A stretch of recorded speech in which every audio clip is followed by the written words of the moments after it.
amin, kaya talagang wala namang, parang yung lahat na inconveniences natural. Hindi yung inconvenience na kailangan kong pag-adjustan kasi nahirapan ako, hindi. Kaya nung pagko-commute, parang yung iba nag-aalala na, sakripisyo, nag-commute sa amin. Hindi. Ito naman sa amin, yung advokasya namin, empowering them through legal education.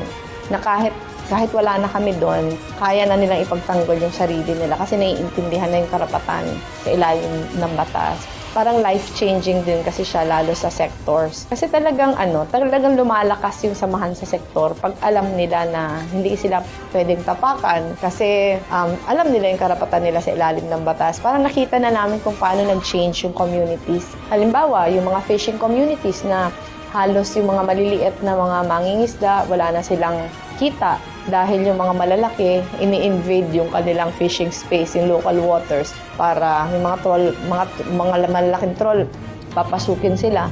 Tapos helpless sila kasi hindi naman masyadong nag-work yung local governments. Di ba? Sila yung dapat nag-i-implement ng fisheries code pero mas pinapaboran yung malalaki. So, tinuturuan namin sila, tinetrain namin na sila yung mga maging bantay dagat. So, napoprotect yung sarili, parang yung natural resources sa kanila. Parang napapalago ulit nila. Pag hindi nag-a-action yung local government, nilalabanan talaga nila. Para sa akin, very fulfilling yun kasi yung natutulungan ng mga tao, otherwise, helpless sana kung wala kami. Ang gaganda!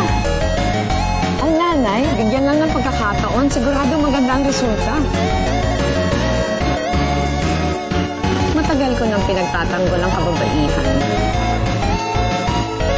At nakita ko na pag may kabuhayan, lalong naaalagaan ng pamilya. Kapwa babae ang makakadama ng pangarap ng isang ina.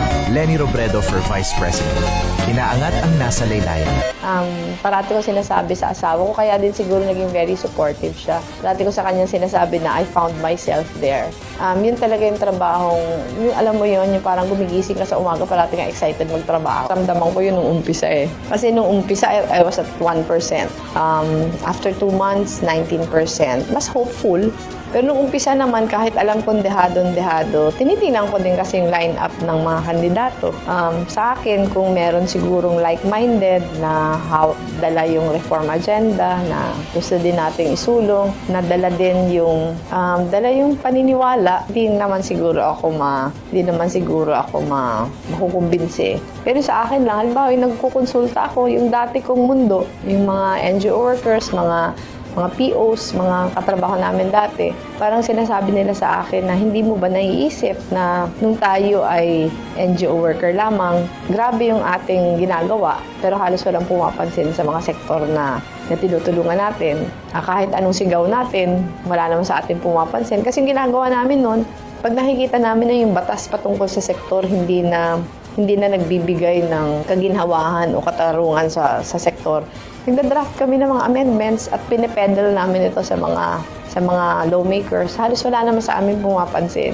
Tapos ngayon, parang sinasabi nila na totoong mahirap, parang long shot. Pero kung nabigyan ka ng isang pagkakataon, ito din yung pagkakataon ng mga taong umaasa sa iyo.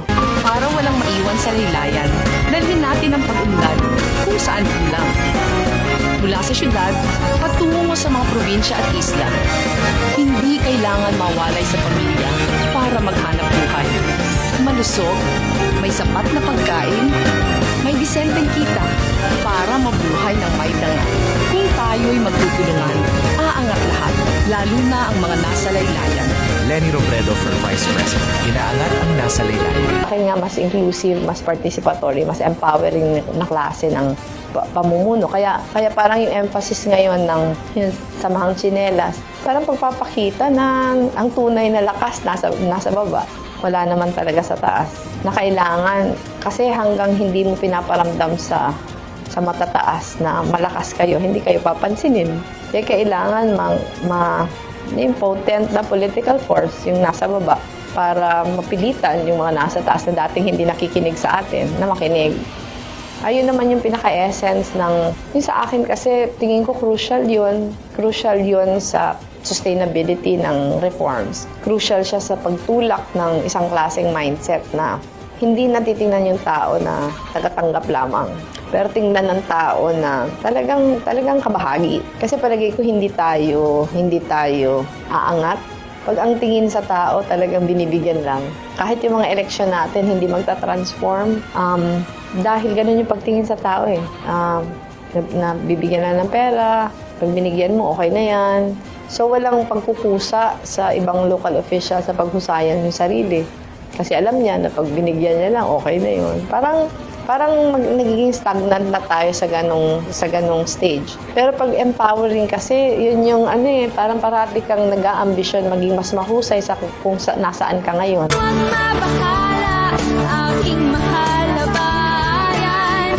Ipaglalaban ka't ika'y babantayan. Aking gagampanan sa puso't isipan. Sandata ko ay paninindigan. Paulit-ulitan, bayan ay subukan. Hindi isusuko ang karapatan. Ako ay lalaban kung kailangan. Para sa'yo mahal kong bayan. Tuloy ang laban. Siguro honest. Kasi, yun, siguro yung integrity. Palagay ko kasi yun yung pinakamahalaga sa lahat. Kasi naging effective ka lang hanggang yung tao nagtitiwala sa integridad mo. Yun siguro, yung integrity, yung na-maintain yung simplicity ng lifestyle. Kasi sa tingin ko, mahalaga yun. Mahalagang simbolismo. Public office is not a right but a privilege. Pag hindi mo na-maintain yung kung sino ka when you first entered public office, parang magiging mahirap na maging inspirasyon ikaw. Hindi angry, pero yung frustration. Yung frustration ko lang, yung number one talaga sa akin, yung unreliability. Di ba sa trabaho namin, maraming umaasa sa'yo. Tapos hindi mo naman kayang gawin lahat yung trabaho kasi i-delegate mo. Pero yung nadedelegatean mo, hindi ginagawa yung trabaho. Tapos parang yung sa akin, nakaka-frustrate sa akin yung hindi nyo ba nare-realize yung urgency ng pangangailangan. Yung masyadong nagbibigay ng emphasis sa bureaucratic red tape na hindi kasi yung proseso ganito, ayoko nung ganyan. Yung para sa akin, hanapan mo ng paraan. Kung ganyan yung proseso at parang mas oppressive, hanapan mo ng paraan. Pero sa akin parati yung cause of frustration ko, yung may dapat gawin tapos hindi nagagawa. Lahat nanliligaw, lahat pinakamahusay, lahat pinakamaawain. Para sa akin kasi yung pagkatao pa din at the end of the day, yun yung magtitiwala ba kayo na kaya namin itong gawin. Para sa GMA Integrated News, Sandra Aguinaldo, nakatutok 24 oras. Sarayuma, kailangan Skelan. Unilab yan. Naproxen sodium is the generic name of Skelan. If symptoms persist, consult your doctor.